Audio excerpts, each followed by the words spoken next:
Hi, this is Chris McKinnon for Rugby Nova Scotia. I'm here at Celtic Corner, a real hotspot of rugby.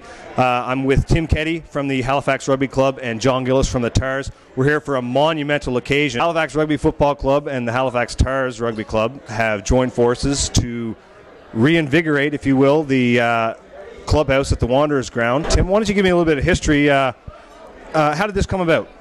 Well, it's really been a project that's been going on for about a decade now, going back with the field's really been there for many, many years, and we've been playing rugby on it for a long time, but it's sort of transitioned over the past few years. The facility was a seniors club at one time, and the Halifax Rugby Football Club was utilizing it for a short period of time towards the late 90s and early into 2000. And it's always been a marquee facility and a great spot for the game to really flourish. But, you know, I don't think there was a possibility to really bring the building up to the level that it needed to be at. So, you know, we've been working with the city now for 5 to 10 years, really trying to find a way to really bring it back to the proper usage that needs to be.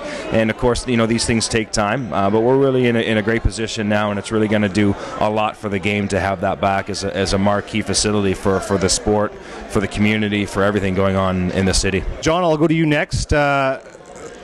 Basically, who are the key players involved in this? Who are some of the members from the Tars and from the Halifax Rugby Club who were involved in making this happen?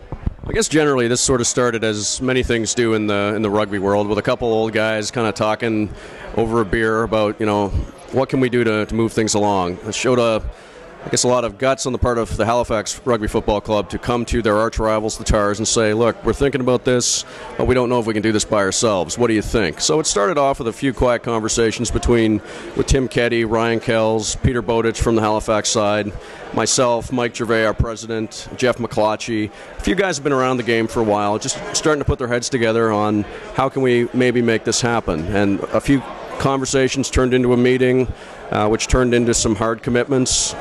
Some money got raised, we have some plans, and real dedication on both sides by all those people and many more, to the point now where we're serious, and hopefully this thing will be real by summer. What's next on the agenda? What's the plan?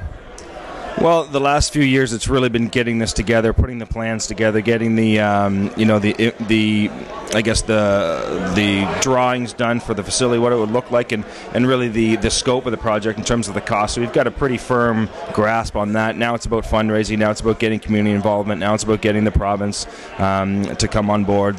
Maybe perhaps the federal government, different groups that have interest in seeing this facility, take life. So really, we've done a phenomenal job so far.